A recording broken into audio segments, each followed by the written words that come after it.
Good afternoon. नमस्कार। Himachal महाभंडारा course में तुसी सभी जों दा बड़ बड़ी स्वागत।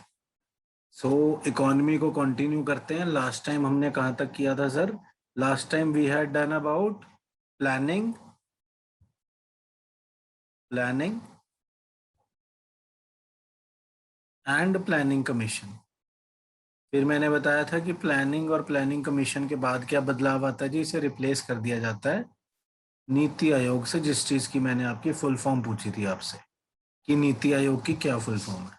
So, after the era of planning and state-owned economy, state major player in the economy, then we come to the era of 1991. 1991 में क्या होता है जी? 1G reforms, first generation reform sir. So let's talk about them. What happens with the 1991 reforms? First, why are they happening? Why? Because there are n number of reasons, we'll talk about them, but major reasons: now India has a private sector which is ready or much mature as compared to 1947, and India is suffering from BOP crisis sir, balance of payment crisis. ये बहुत अच्छा सा तगड़ा topic आएगा, ये करेंगे हम।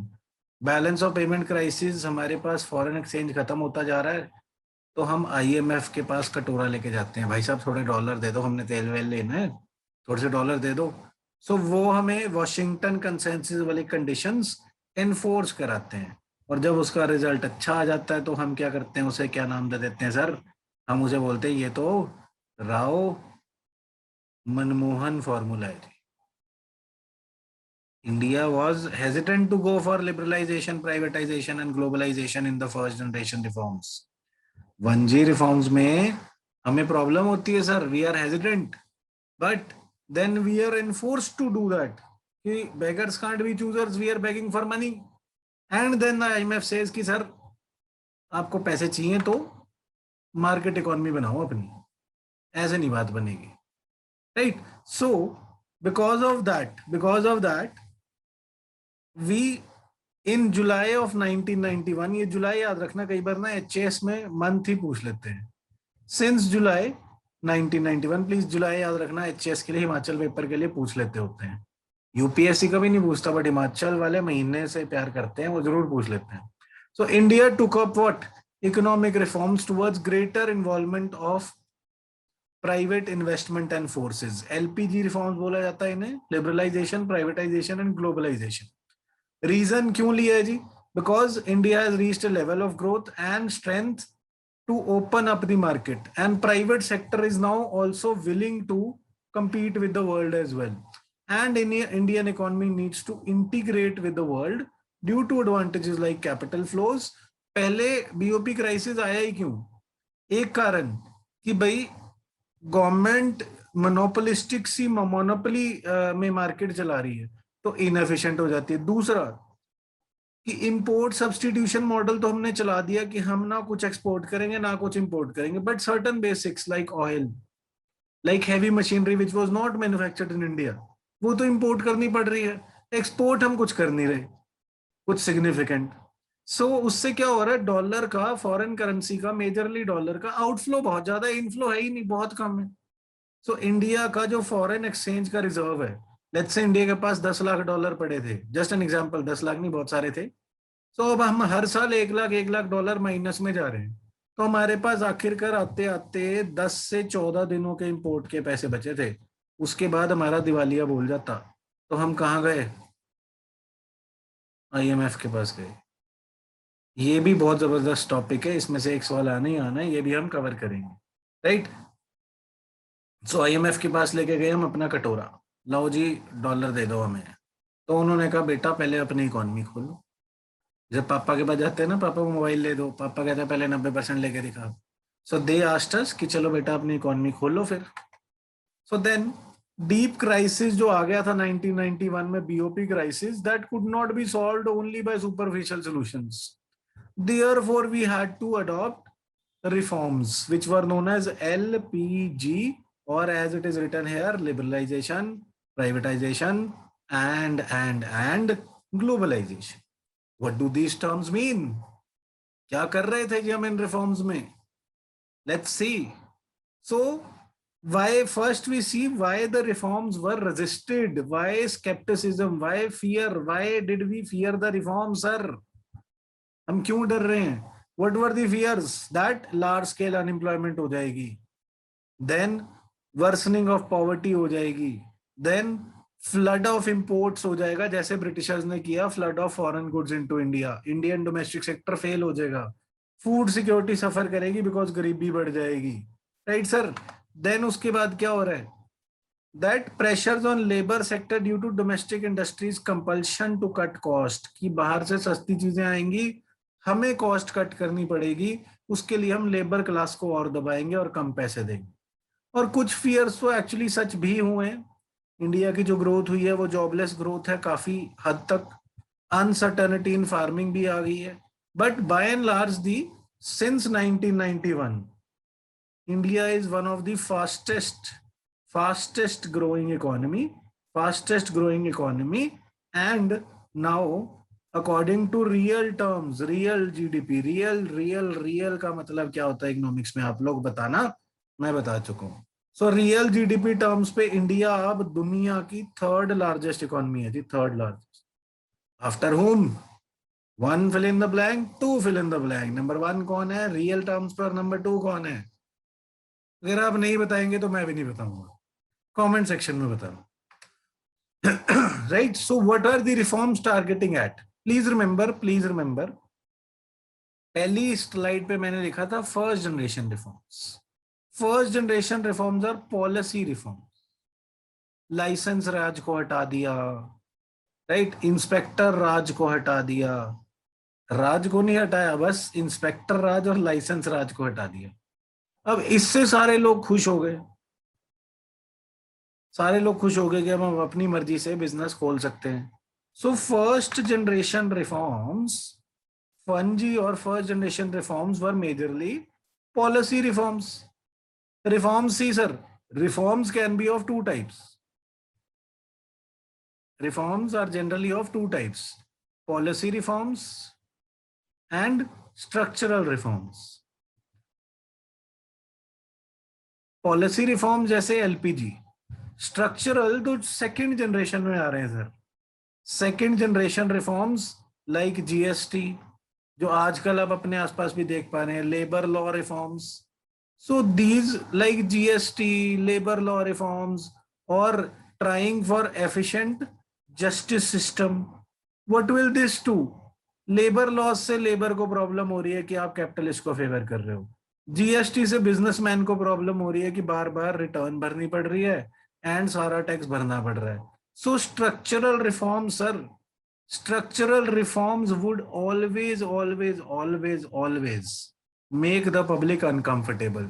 That is why you always see in the news कि प्रधानमंत्री जी ने देश बेच दिया, मोदी जी ने ये कर दिया, मोदी जी ने वो कर दिया.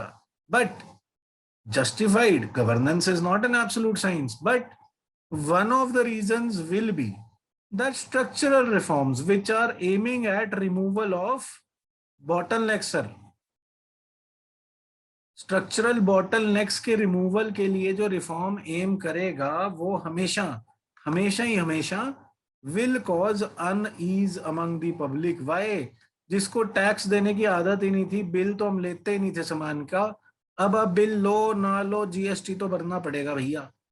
ना लिया अगर बिल आपने पीछे सरकार को ना दिया तो आपको टैक्स क्रेडिट नहीं मिलेगा भैया. तो क्या करोगे? अब रोता पिटता ये जेठालाल एलसीडी बेचेगा, और एलसीडी बेचते बेचते इसे टैक्स तो भरना ही भरना पड़ेगा, नहीं तो इसे टैक्स क्रेडिट नहीं मिलेगा, और पीछे वाला बंदा फिर इसको सप्लाई करना बंद कर देगा. Right. So structural reforms would always make people uncomfortable. Right. So but अभी हम फर्स्ट जनरेशन रिफॉर्म्स कर रहे हैं. So dismantling the licence raj, as I said, policy reform. Drive public sector towards sustainable profitability, efficiency in private public sector, global play by de-reservation, disinvestment, professionalization of management, जिसे अब हम disinvestment and privatization कह रहे हैं. Please somebody कोई economics expert भाई साहब, strategic strategic disinvestment को डिफाइन कर दो सर मेरे लिए please in the comment section. ये अगली वीडियो में मैं पक्का मैं खुद डिफाइन करूँ। Please define in the comment section what is strategic disinvestment sir. So disinvestment क्या था जी? सरकार अपनी जो खुद की बिजनेस कंपनीज हैं, पब्लिक सेक्टर एंटरप्राइजेस हैं, उसमें प्राइवेट लोगों को हिस्सा दे रही है और प्राइवेटाइजेशन कर रही है कि प्राइवेट सेक्टर की एफिशिएंसी सरकार में आ सके। देन हौले हौले करके हमने धीरे धीरे fiscal reforms and monetary policy, institutional and infrastructure को भी रिवैम्प करने की कोशिश करी है। For example in the 2G reforms we have formed the monetary policy committee and पहली बार में बैंकिंग सेक्टर को डीरेगुलेट कर दिया गया जी।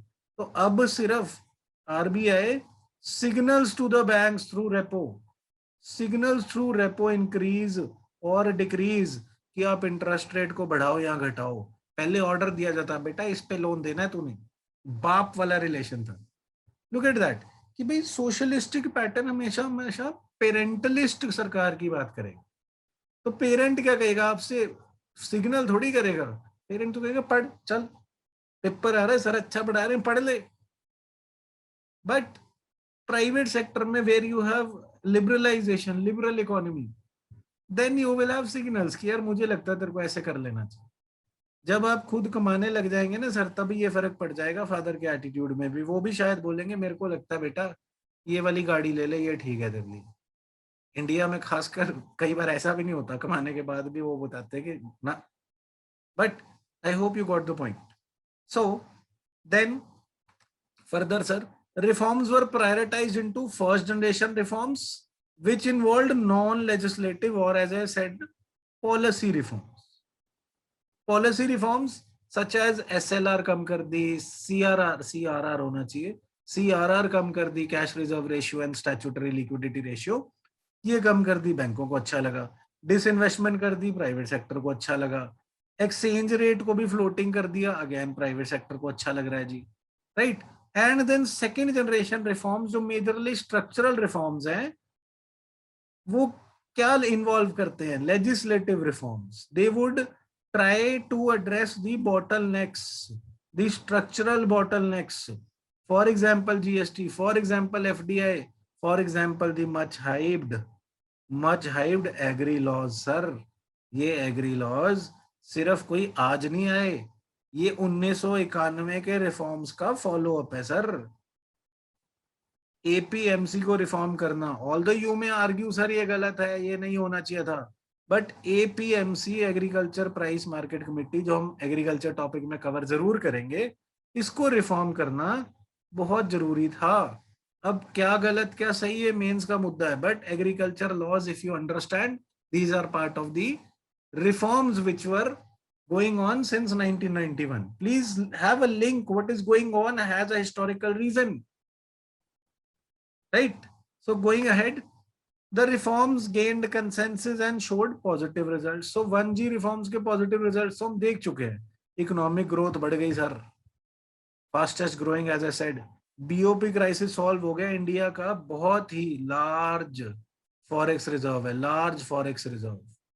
And even during great recession, ये ग्रेट डिप्रेशन नहीं ग्रेट रिसेशन है, ध्यान देना, 2008 के सब प्राइम क्राइसिस को, ये सब प्राइम क्राइसिस क्या था मैं आगे इंटरनेशनल इकोनॉमिक्स में समझाऊंगा।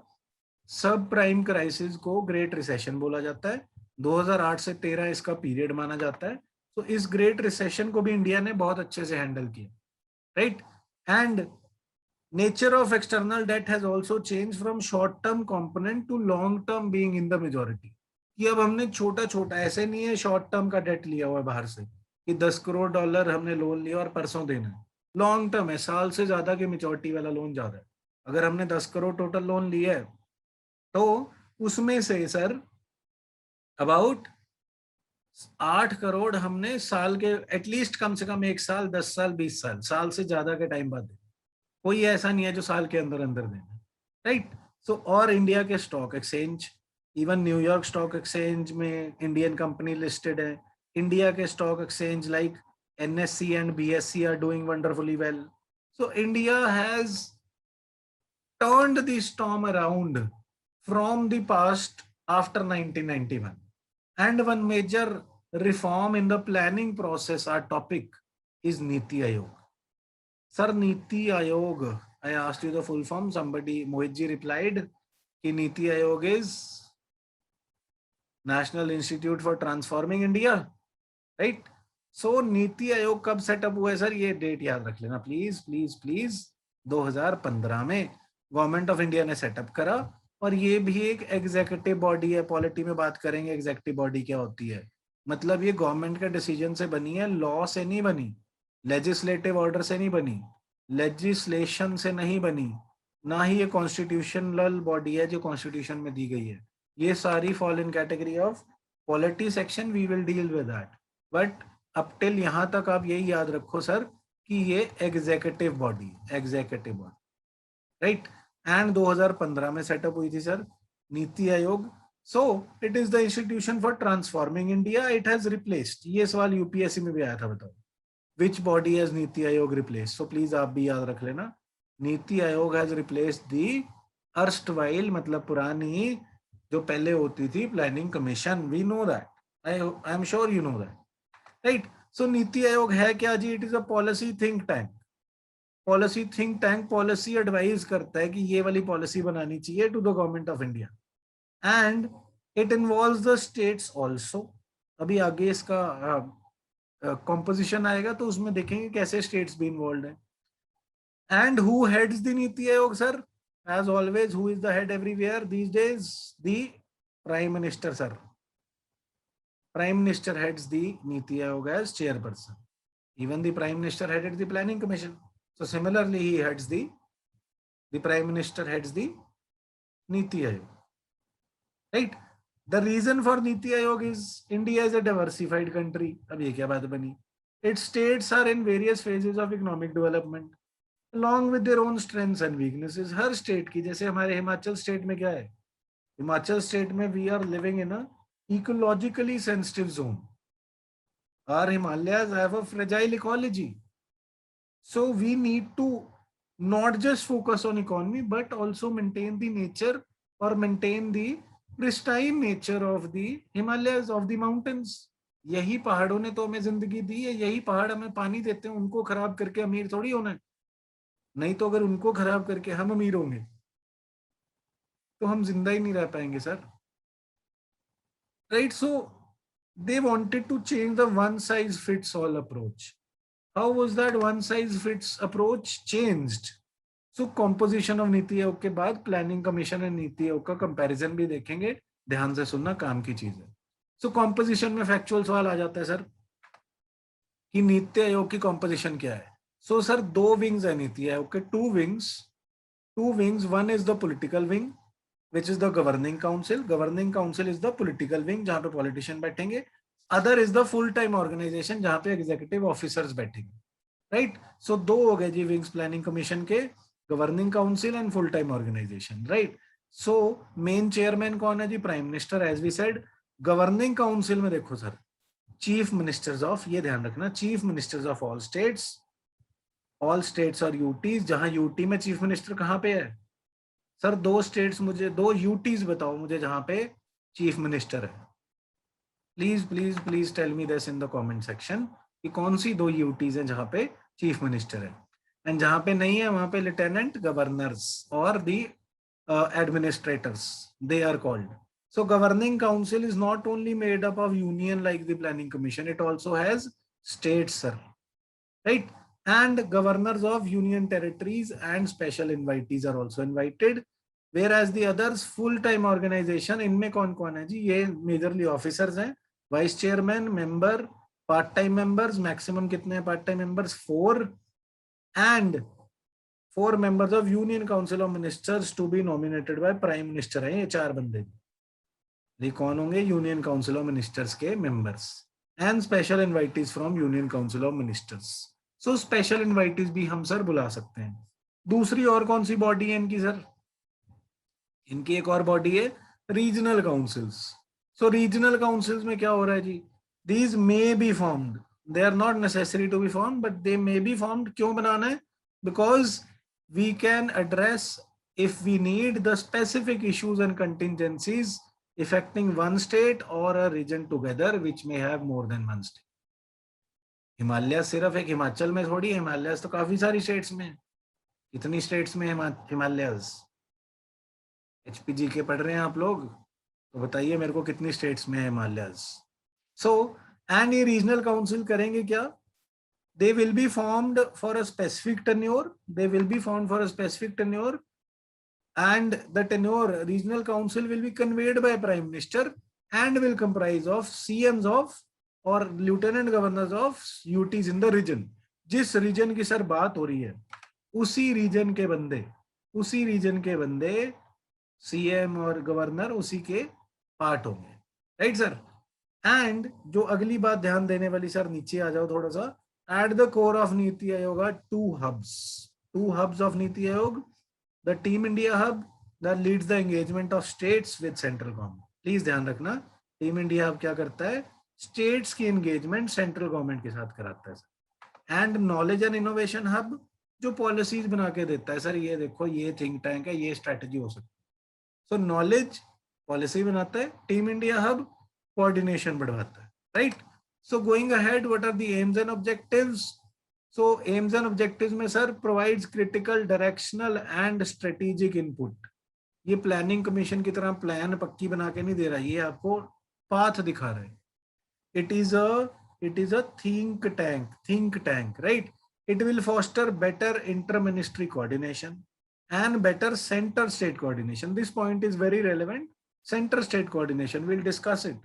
In coming slides, we'll have the difference between Planning Commission and Niti Aayog. ध्यान से सुनना उसे, right? And it will develop mechanisms to formulate credible plans, sir, credible plans at village levels and aggregate these at higher levels, which is the bottom-up approach. Planning Commission में काम उल्टा चल रहा था सर, सेंटर प्लान बनाता था, नीचे enforce करता था। यहाँ हर विलेज अपना अपना प्लान बनाएगा, उसको फिर इंटरमीडिएट लेवल पे एक बना दिया जाएगा, जो 2 इंटरमीडिएट लेवल से 3 है।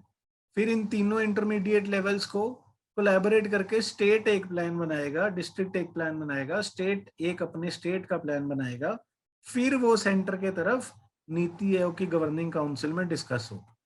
सो what is this? We are going from bottom to up. This is called bottom up approach. Please remember this.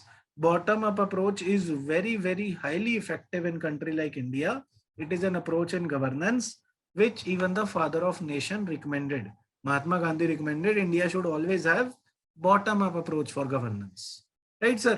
So going further, Niti Aayog versus Planning Commission. This we should know, sir. ये मोदी साहब क्यों खुश हो रहे हैं यहाँ पे? क्योंकि NITI Aayog is much better, is supposedly much better. Why? Because Planning Commission did not have the state or UT representation. Planning Commission was the operational arm of the NDC. NDC क्या करता था? जो Planning Commission प्लान बना के भेजता था, उससे सारे बंदे इकट्ठे बैठ के अप्रूव कर देते थे. But not so powerful a body. Planning Commission was much more powerful.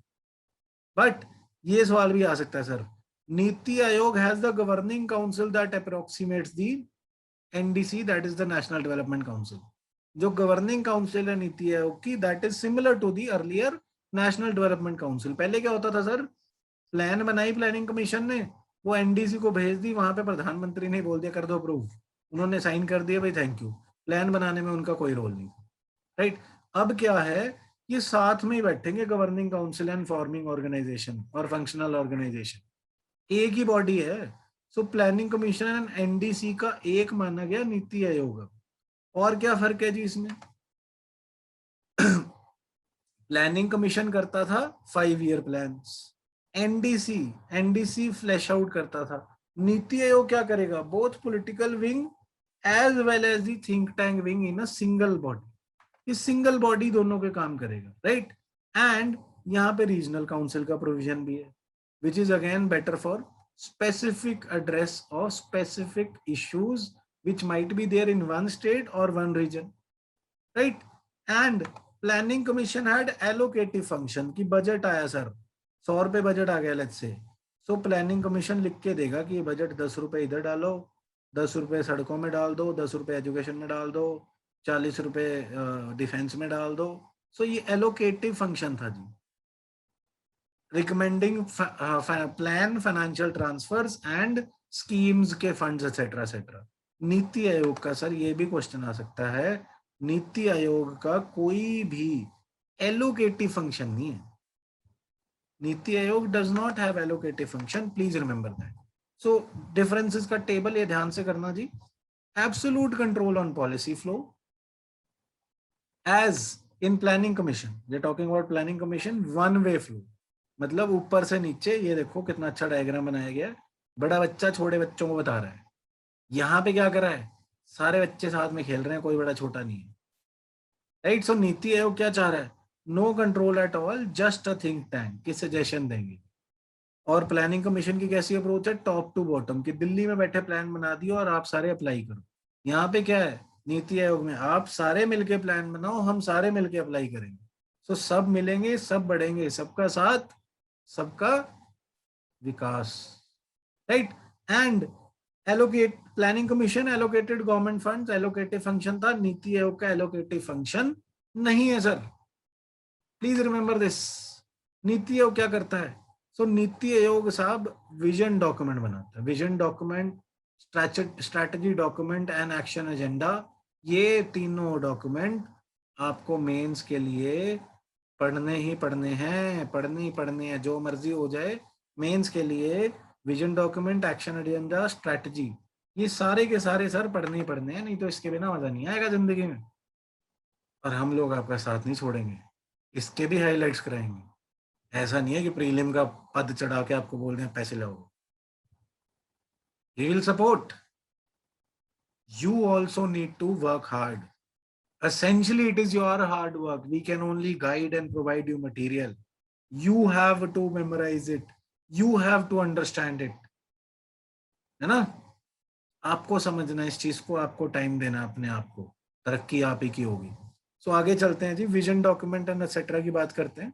So replacing the 5 year plans beyond March 2017, Niti Aayog prepared what, Niti Aayog prepared the 15 year vision document और 7 year स्ट्रेटेजी डॉक्यूमेंट, कहां से कहां तक, 2017-18 से लेके 23-24 तक, to convert the longer term vision into implementable policy and a 3 year action agenda which aligns development plans to the 14th Finance Commission Award period. So एक 15 साल का डॉक्यूमेंट है, लॉन्ग टर्म स्ट्रैटेजी दे दीजिए। फिर एक 7 साल का डॉक्यूमेंट बनाया जिसमें नेशनल डेवलपमेंट एजेंडा दे दिया, कि स्ट्रैटेजी डॉक्यूमेंट से, विजन डॉक्यूमेंट से स्ट्रैटेजी पे आ गई, कि विजन बनाई बहुत बड़ी, अब उसको स्ट्रैटेजी क्या रखनी है, छोटा तोड़ लिया उसको, फिर और छोटा तोड़ लिया, सर अब 3 साल में क्या करना है। सो ये भी ध्यान रख लेना, विजन डॉक्यूमेंट 15 साल का है, स्ट्रैटेजी 7 साल का है, एक्शन एजेंडा 3 साल। So you can remember it like this, vision, strategy and action, 15, 7 and 3, please remember. अगर इसको अल्फाबेटिकली भी याद करो, ए पहले आता है, एस बाद में आता है, वी उसके भी बाद आता है, सो तभी ये इसमें वर्ड्स भी, ईयर्स भी ज्यादा है, right. So please remember that. So this is enough for today, and I hope आपको लेक्चर समझ आ रहे होंगे। बाय द वे कोई डाउट्स मेरे पास कमेंट सेक्शन में नहीं आ रहे हैं, आंसर्स भी आने लगे हैं अभी, एंड सब्सक्रिप्शंस भी आने लगे हैं, thank you so much for that. But अगर कोई डाउट्स हो तो please please please feel free. देखो, एक जिंदगी में जाने से पहले एक बात जरूर बताना चाहता हूँ, कि कोई भी सवाल इडियोटिक सवाल नहीं होता मेरे भाई, मेरी बहन, मेरे दोस्त। आप सिर्फ तभी इडियट हैं अगर आप इस वीडियो को सुन रहे हैं, कोई भी क्लास लगा रहे हैं, आप ये क्लास अटेंड कर रहे हैं, आपको नहीं समझ आई बात, आपको ये लगता है कि भाई साहब मैं नहीं पूछता कमेंट में, नहीं तो मेरी बेइज्जती हो जाएगी, मुझे ये भी नहीं पता। अरे भाई, बेइज्जती वो नहीं होएगी, किसी ने नहीं याद रखना। अगर आपने समझ समझ के चीजें पेपर निकाल लिया ना, फिर आपसे ज्यादा इज्जत किसी की नहीं होनी। किसी ने नहीं बोलना कि वो ये कमेंट में क्वेश्चन पूछता था, एवरीबॉडी वुड से हम भी पूछेंगे। So be the change, ask me your doubts in the comment section, I reply to everybody, right. I always have a look at the comments, I always have a look at the questions, and I try to reply back. I always reply back. right? So any doubts, please comment. And again, thank you so much for immense love. Our initiative is getting great response, and we are getting great love for Himachal. So thank you so much, Himachal, and see you next time.